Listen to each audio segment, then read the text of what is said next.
بسم اللہ الرحمن الرحیم والحاصل ان لفظ الابتداء موضوع لمعنى كلي ولفظة من موضوعة لكل واحد من جزئياته المخصوصة المتعقلة من حيث أنها حالات لمتعلقاتها وآلات لتعرف أحوالها وذلك المعنى الكلي يمكن أن يتعقل قصدا ويلاحظ في حد ذاته فيستقل بالمفهوميات ويصلح أن يكون محكوما عليه وبه وأما تلك الجزئيات فلا تستقل بالمفهوميات ولا تصلح أن تكون محكوما عليها وبها إذ لا بد في كل واحد منهما أن يكون ملحوظا قصدا ليمكن أن يعتبر النسبة بينه وبين غيره بل تلك الجزئيات لا تتعقل إلا بذكر متعلقاتها لتكون آلات لملاحظة أحوالها وهذا هو المراد بقولهم إن الحرف كلمة تدل على معنى في غيرها. بسم الله الرحمن الرحيم والحاصل أن لفظ الابتداء موضوع لمعنى كلي ولفظة من موضوعة لكل واحد من جزئياته المخصوصة المتعقلة. علامہ شارح جامی علیہ الرحمہ کی یہ بحث ہے، حاصل والی بحث علامہ شارح یہاں سے معنی اسمی اور معنی حرفی میں تیسرا فرق بیان کر رہے ہیں کہ معنی اسمی اور معنی حرفی میں وضع کے اعتبار سے بھی فرق ہے. معنی اسمی اور معنی حرفی میں معنی اسمی جو ہے وہ کلی ہوتا ہے، معنی اسمی اور معنی حرفی کیا ہوتا ہے؟ جزئی ہوتا ہے. اب پیچھے آپ نے یہ پڑھا تھا لفظ ابتدا، فل ابتداء مثلا سے جو ایک مثال دی تھی علامہ شارح جامی فرماتے ہیں اس مثال کا حاصل یہ ہے لفظ ابتدا. ابتدا یبتدئ ابتداء سے جو لفظ اس کا معنی کیا ہے؟ شروع کرنا. کیا کرنا؟ شروع کرنا. اور لفظ من اس کا معنی بھی کیا ہے؟ شروع کرنا. شروع کرنا.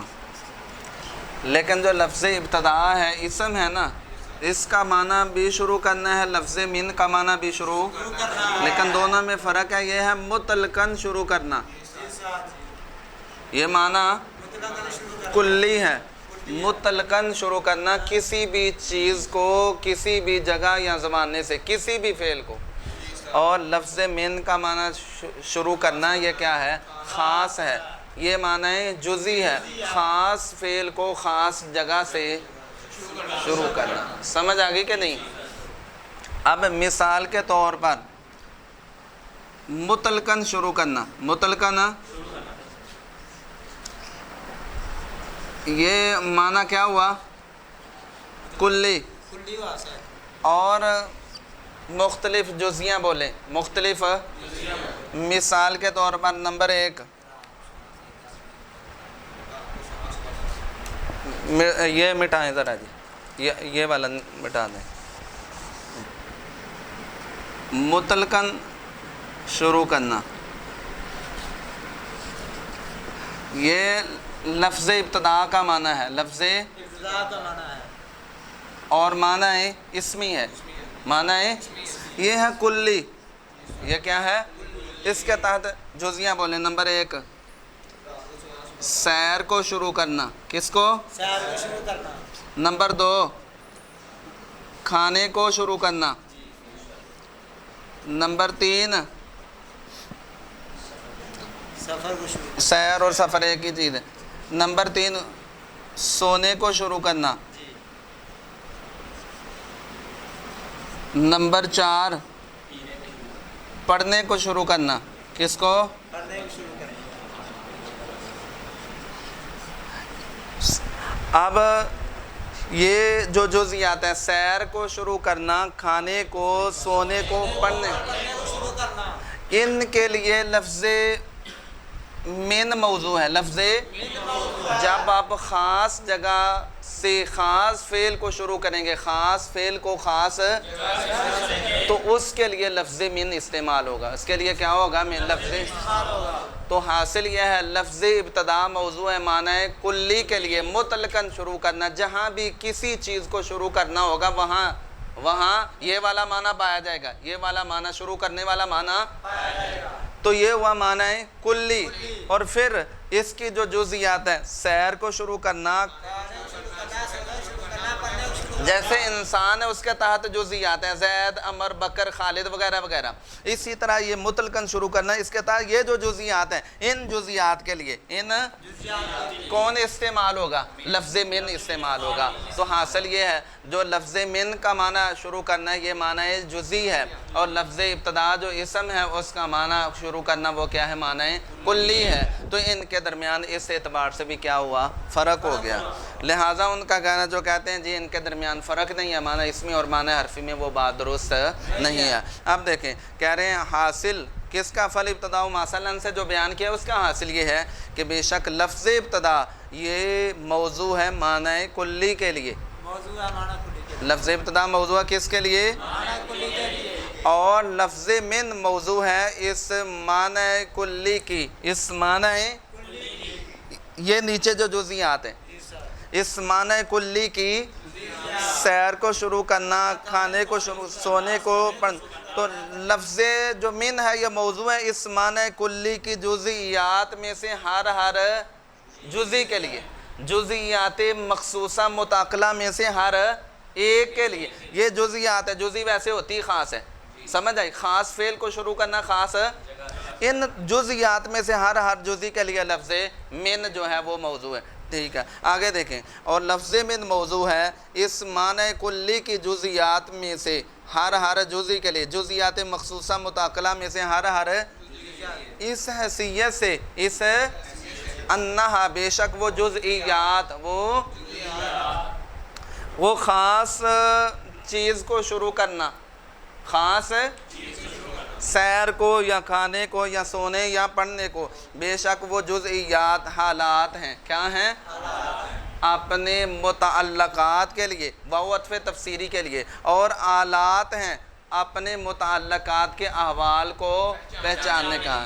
سمجھ آگئی کہ نہیں؟ یعنی یہ جو من کا معنی شروع کرنا ہے، من کا یہ تو ایک تعلق اور نسبت اور واسطہ اور ذریعہ ہے کس کو پہچاننے کا؟ متعلقات کے احوال کو پہچاننے کا۔ متعلقات سے مراد سیر اور بصرہ، ٹھیک ہے جی، سرت من البصرہ الی الکوفہ میں سیر اور یہ ہو گئے کس کے متعلقات، اور ان کے احوال کیا ہیں؟ سیر کا کیا ہونا؟ مبتدا ہونا، اور بصرہ کا مبتدا منہا ہونا۔ یہ تب سمجھ آئے گا سیر کا کیا ہونا اور بصرہ کا، جب درمیان میں شروع کرنے والی کیا ہوگی؟ نسبت ہوگی، جو من کا معنی ہے۔ تو گویا یہ جو من کا معنی ہے یہ تو ایک کیا ہے؟ ایک واسطہ اور ذریعہ ہے کن کو؟ متعلقات کے احوال کو پہچاننے کا۔ چلیے جی دیکھیں، کہتے ہیں اس حیثیت سے کہ وہ جزئیات حالات ہوتی ہیں اپنے متعلقات کے لیے، اور آلات ہوتی ہیں اپنے متعلقات کے احوال کو پہچاننے کا۔ اب اس کے بعد کہنے وَذَلِكَ الْمَا، اور یہ معنی کلی جو لفظ ابتدا کا معنی کیا والا؟ مطلقاً شروع کرنا، یہ والا معنی جو کلی ہے کہتے ہیں قصداً اس کا تعقل اور ادراک کیا جانا ممکن ہے۔ اس کا ادراک کیا کیا جاتا ہے؟ قصداً اور بالذات کیا جاتا ہے۔ وَيُلَاحَظَ فِي حَدِّ ذَاتِهِ، اور فی نفسه اس کا کیا کیا جاتا ہے؟ لحاظ کیا جاتا ہے۔ اس معنی کلی کا فی نفسه کیا کیا جاتا ہے؟ لہذا نتیجہ یہ نکلا جس کا قصداً اور بالذات کیا کیا جائے؟ ادراک کیا جائے، اور جو فی نفس ہی کیا ہو؟ ملحوظ ہو، وہ معنی کیا ہوتا ہے؟ مستقل بالمفہوم۔ لہذا مطلقاً شروع کرنے والا معنی جو لفظ ابتدا کا معنی ہے یہ کیا ہوا؟ معنی مستقل بالمفہوم ہوا۔ یہ والا معنی کیا ہوا؟ مستقل بالمفہوم ہوا، اور جو معنی مستقل بالمفہوم ہو وہ محکوم علیہ اور محکوم بھی بننے کی صلاحیت رکھتا ہے۔ لہٰذا جو لفظ ابتدا کا معنی مطلقاً شروع کرنا یہ مستقل بالمفہوم بھی ہے اور محکوم علیہ اور محکوم بھی بننے کی صلاحیت رکھتا ہے۔ وَأَمَّا تِلْكَ، اور بہرحال یہ جزئیات، اس معنی کلی کی یہ جو جزئیات ہیں کیا؟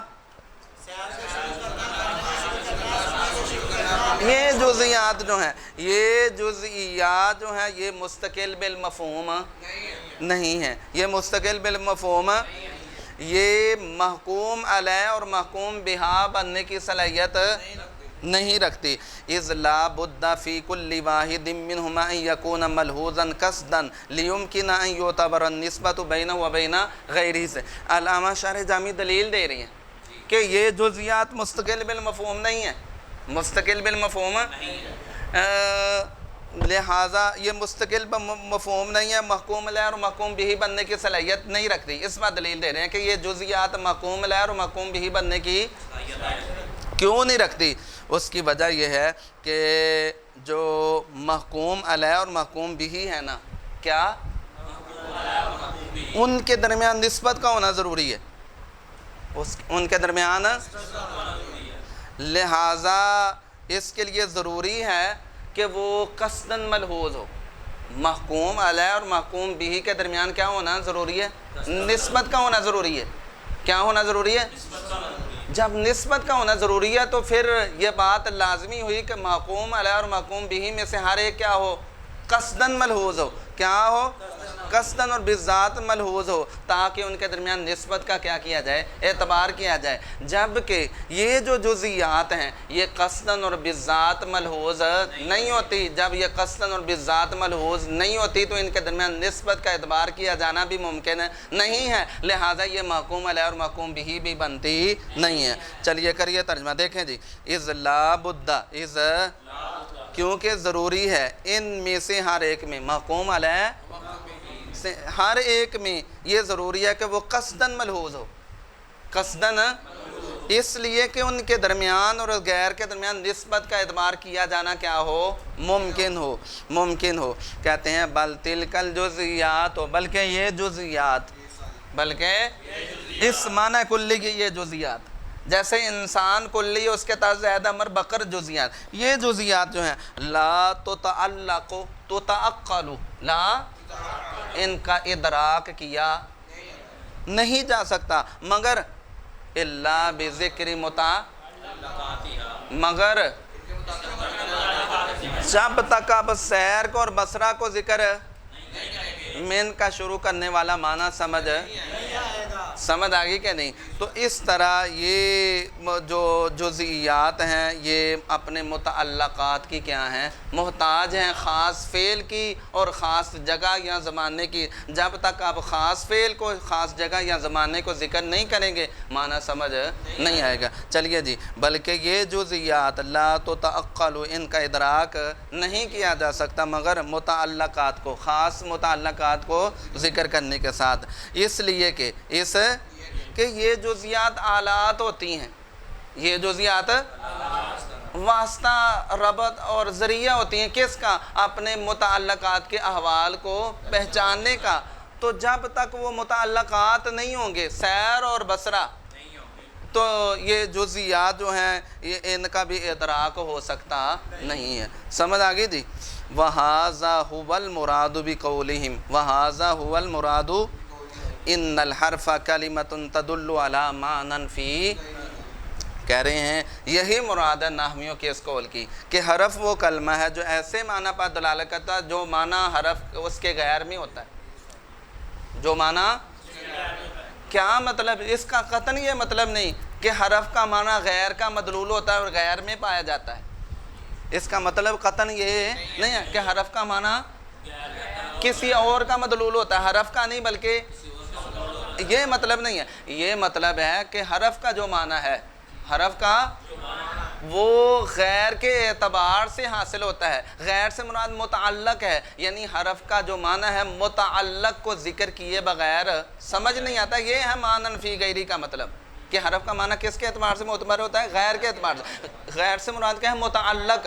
کہ حرف کا معنی جو ہے متعلق کے اعتبار سے، جیسے سرت من البصرہ الی الکوفہ میں متعلق ہے سیر اور بصرہ، اس کے اعتبار سے کیا ہوا؟ سمجھ آیا اور حاصل ہوتا ہے. یہ ہے معنی فی غیری کا مطلب. معنی تو وہ بات جو ہم نے شروع میں کی تھی کہ مفصل کی شرح اذا کی عبارت میں اسم کی تعریف ہے معنی فی نفسہ اور حرف کی تعریف ہے معنی، اس کی بھی وضاحت ہوگی. معنی فی نفسہ کا کیا مطلب ہے اور معنی کیا مطلب ہے بھلا؟ مانن فی نفسی کا مطلب یہ ہے کہ جو اسم اور فعل کا جو معنی ہوتا ہے نا، وہ معنی کیا ہوتا ہے؟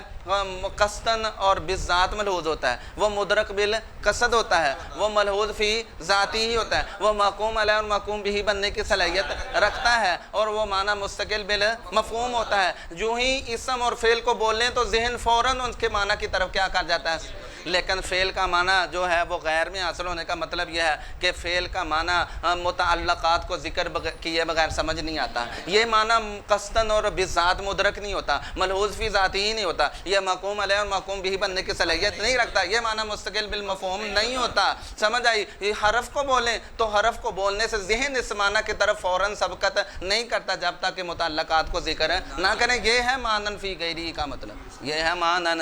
کہتے ہیں وَهَذَا هُوَ الْمُرَادُ بِقَوْلِهِمْ، یہی مراد ہے بِقَوْلِهِمْ نحویوں کے اس قول سے، ان الحرف کلمۃ تدل علی معنی فی غیرہا، کہ حرف وہ کلمہ ہے جو اپنے غیر میں پائے جانے والے معنی پر کیا کرتا ہے؟